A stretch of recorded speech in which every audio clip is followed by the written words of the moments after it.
فيديو ايه اللي بعد قليل؟ ايه المصطلحات دي؟ ده يعني في رئيس نادي يقول تقول تلك المصطلحات؟ يا شيخ ارحمونا بقى، ارحمونا بقى، والمصحف قرفتونا. هي الدولة عايزة تمشيك، خلاص يمشي بقى. انت ماسك فيها ليه؟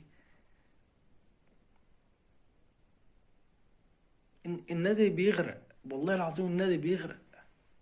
يعني هي مش مستاهلة اساسا.